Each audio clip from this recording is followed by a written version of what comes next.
New York Times. Oh, you're at it again. I've skimmed this article and yeah. I got some words. Hello everyone. I am Mecha Random 42. Your favorite YouTube harpy. Screw it, we'll leave it in. It sounded like I said mega. You know what? I might as well be mega. Mecha. This isn't even my final form yet. We're talking about Star Trek Discovery today from the New York Times themselves. Usually they have to put these giant disclaimers when we talk about Discovery in the New York Times because they're paid promotional articles. This one doesn't seem to be so. It might be. I don't know. It might be a little less fluff piece though. Let's take a look at it. Star Trek Discovery Season 2 Episode 13. Saying goodbye. Maybe. You know, no, we know they didn't say goodbye. It's just a big setup to the next episode. Dragged it out all as long as they possibly could, mind you. Yeah, and this doesn't look like a Star Trek crew. Nothing screams Star Trek. This looks like everything else is blue. I just see blue. Because you don't have any other distinguishing colors. You don't have anything that pops. It's just blue, blue, another shade of blue, blue, blue, blue, gray, blue. You have too many similar colors. I cannot stand that. I really cannot stand that aesthetic.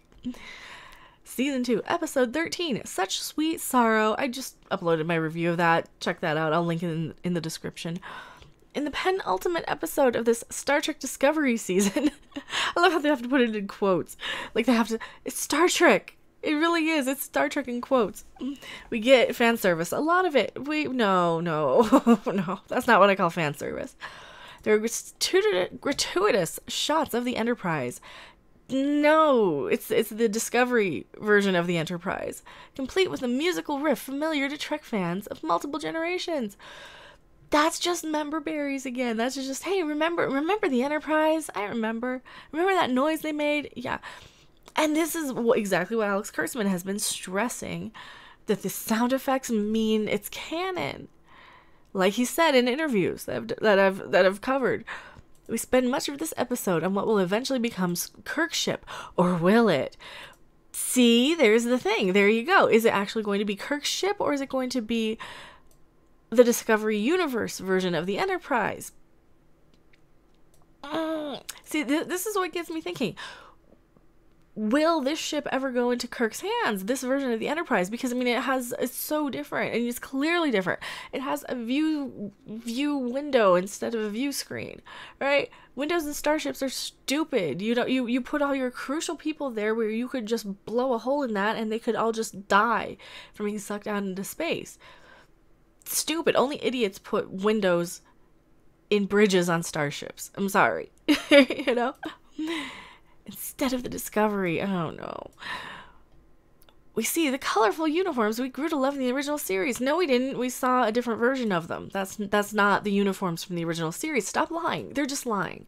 We see colorful uniforms inspired by, in the spirit of TOS. My God, I hate this propaganda shit. It is clearly not, and I've made videos on it, and there's like, no, they didn't look like that. That is not the same thing. Quit lying to stupid people who believe this shit. In contrast to the dark blue typically of the Discovery crew, we hear whooshes of sliding doors and the whistle when Pike walks on the bridge. That does not make it canon, despite what Alex Kurtzman says. That just means that it has some of the sound effects because they just licensed them. Just for fan service, just to appeal to the people watching the show who want to say, see, it's Star Trek, they use the sound effects.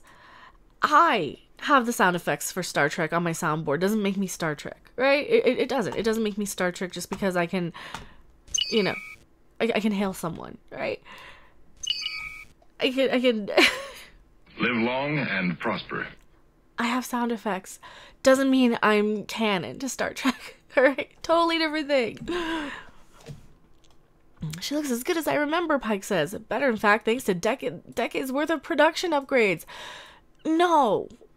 Better. No, it looks like cheap, junky plastic now, and anybody who says those plywood sets were crap, you got cheap, junky plastic ones now, okay? They look like they were a knockoff Chinese factory. Plastic everywhere. Stupid window that was designed by an idiot. No. Stop lying. Because if they see it in the New York Times, people think it's true. You know, this is an opinion piece. This isn't news. They're saying that it looks better. Better, in fact. No, that's your opinion. Who wrote this? Who wrote this? Sopon Deb. Learn how to write journalism. Where does it say that this is an editorial? No, that's under television. This is an editorial. This is propaganda, plain and simple. This is not coverage. You want to have a non-biased sort of thing. People always get up on my ass because they're like, oh, you're not biased about Discovery. Neither are the articles.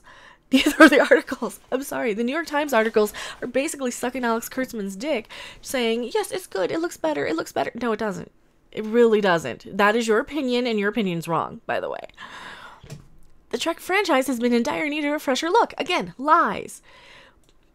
Why in the actual crap do you think that I would spend all this time and money and effort to go to Star Trek Las Vegas? Also, please donate to my GoFundMe to take me to Star Trek Las Vegas. If Star Trek was in need of a fresher new look, you wouldn't have it practically sold out already. Already is practically sold out for like there's tiers that are sold out of the packages for the weekend. They wouldn't be making such a big deal about the Deep Space Nine 25th anniversary. Because that's what they're covering at Star Trek Las Vegas this year. Deep Space Nine. Star Trek things, right? Do you think anybody would care about that and would be selling out as quickly as it is? If it was just old and nobody wanted it? No, nobody wants this new stuff. And when I go to Las Vegas and cover the panels and talk about it, I will tell you how full they are and how many people are there for the Deep Space Nine stuff and how many people are there for Discovery. Right? It didn't. No, it doesn't. See, this is just propaganda. This week's episode was a distinct reminder of what a visual upgrade Discovery is.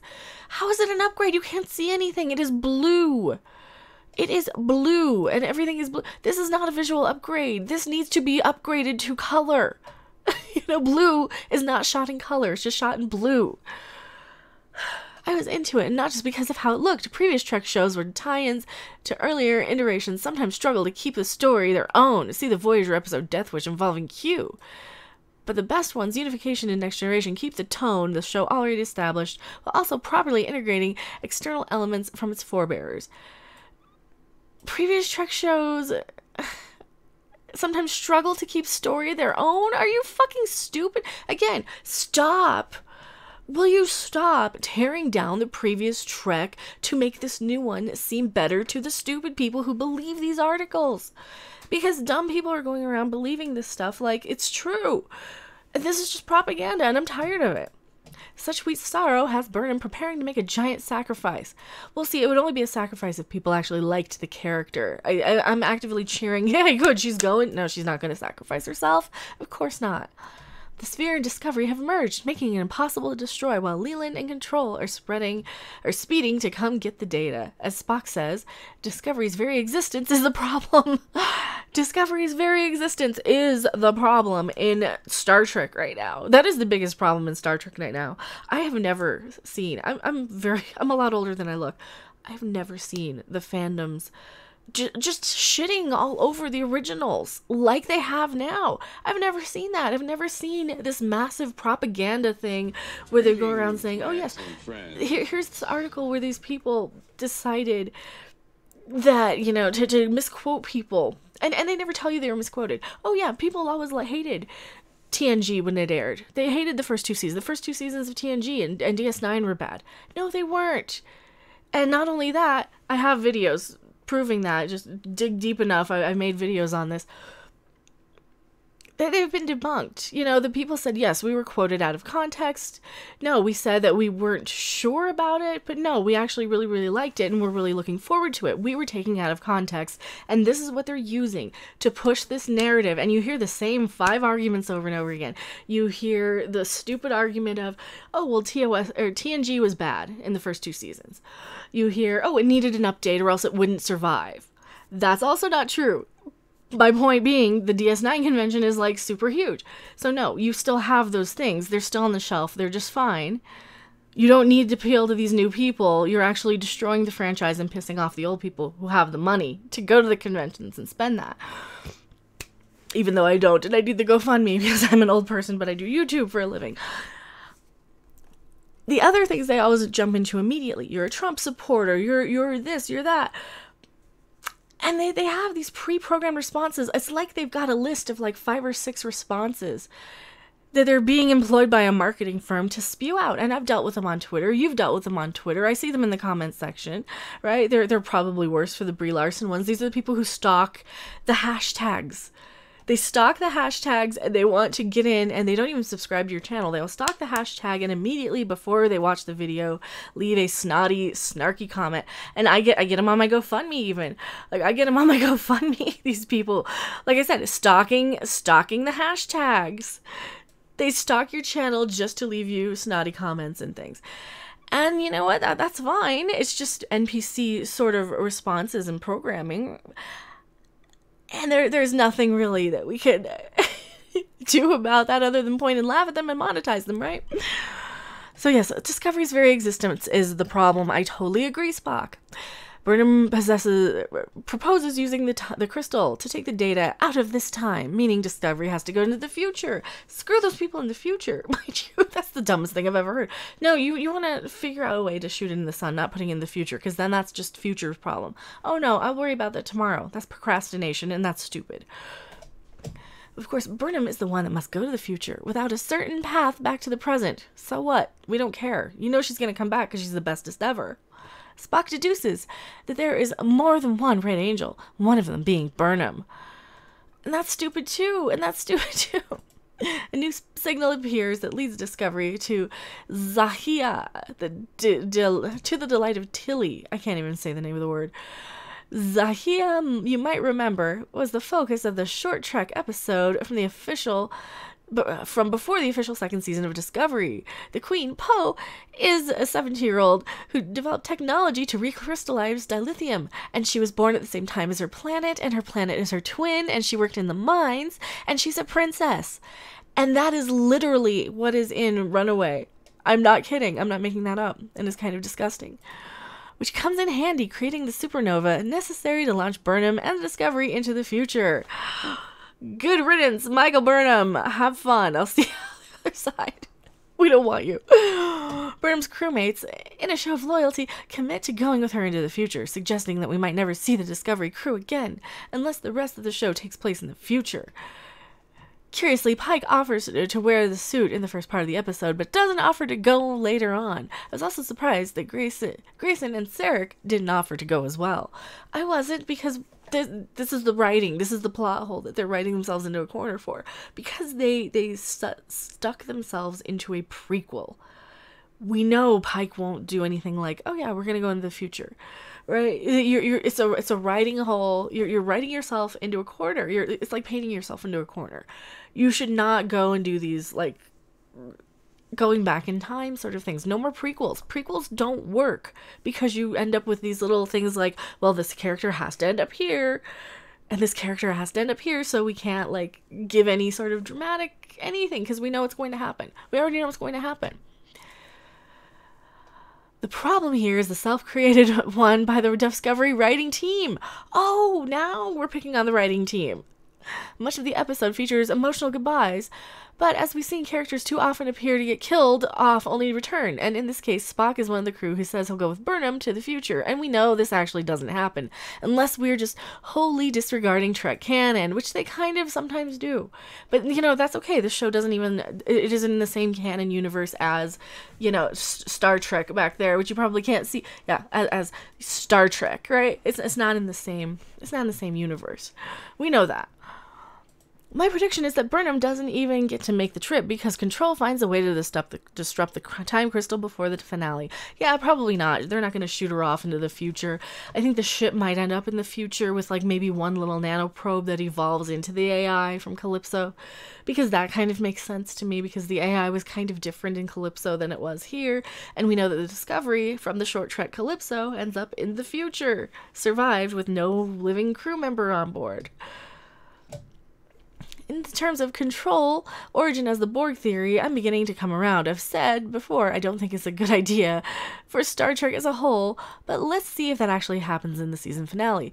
Vulture's Devin Maloney wrote a really smart piece arguing for how brilliant that idea would be. Oh, do I want to be the smartest choice yet? Oh, fuck you. I'm not even going to entertain that with a... No, I'm not even going to entertain you with that. No, you're wrong. Fuck you. That's a stupid idea. We don't need the Borg in Discovery. Make something new. Oh my god, make something new. Just make something new. Just you know, how about I'll just go rewatch DS9. How about that? Or Voyager, any of those. Oh man. Arguing for how brilliant that idea would be. Well, that guy sounds like an idiot. He's a tool. And that's just my opinion, of course. I'm not sure I agree, but let's see the execution first. No, I don't trust them to execute anything because I've seen what they've done the past 2 seasons, and it's not good. I enjoyed this week's episode in part because of how much time we spent on the Enterprise. We weren't on the Enterprise, we were on a ship called the Enterprise that looked a lot like the Enterprise. It wasn't the Enterprise, though. It was an Enterprise. There's the difference. Quit using these words like the Enterprise. It's not. It's an Enterprise. Some scenes made me laugh. At one point, Stamets snaps at his crew members to move quickly, emphasizing the urgency of the retrofit at hand. A second later, he pauses to have a personal conversation with Culber about the state of their relationship, which seems like a conversation that could have waited, because the show's written like shit, and we know it is. But overall, it was a tightly focused episode. That's cute. I was bored out of my mind. It was like 20 minutes literally of people saying goodbye to people we don't know. People we don't know saying goodbye to people we don't know. Overall, it was a tightly focused episode because of the boldness of the writing staff. I thought you just said the writers were the problem, though. Which is it? Can you make up your mind? Oh, Lord. See, this is today, people. What are the comments? Oh, I gotta read the comments. Where are the comments? Oh, I can't read the comments here, can I? Oh, my face is in the way. All right, let's see if I can move my face out of the way. Well-acted episode. A real heart-tugger. Good points. Why they can't shouldn't be the Borg. It's just a popular theory. I don't think Control is going to turn out. Okay, yeah, these are all people that Captain Archer and the Enterprise encountered the Borg, so how can Control and the Sphere be the precursors of the Borg? because they don't watch, they've never watched Star Trek. That's why. What do you guys think? Do you think that this is just more propaganda or just somebody who doesn't know how to write very well? I think this might be somebody who's just, they want to write a fluff piece, but then they want to criticize because they see people like me, Nerdrotic and Midnight's Edge actually criticizing Discovery. So they want to be edgy and they want to say, oh yes, the writing's bad. But they don't actually have the balls to follow through because they still say, oh, but we love the show, I love Star Trek as a franchise. I do not love Discovery. I want it to improve. I want every episode to give me chills. I want every episode to make me squee and excited. And the Orville's doing that. Cobra Kai's doing that. Quarter Gas, the animated series, does that. Why cannot Star Trek give me the Star Trek chills like I used to get with Deep Space Nine and TNG and Voyager and TOS? And Star Trek Continues. You know, that one's my personal canon, that Star Trek Continues is season 4 of TOS. Anyway, thank you guys so much for watching. Tell me what you think in the comments section below. If you would like to go donate to the GoFundMe, I will leave a link to that in the description as well. I am Mecha42, P.O. Box 1566, Loveland, Colorado 80539, and I will see you guys on the next video or live stream. Bye! Thanks for watching! If you liked it, make sure to hit that like button, and if you want to see more, don't forget to subscribe. See you in the next video. Bye!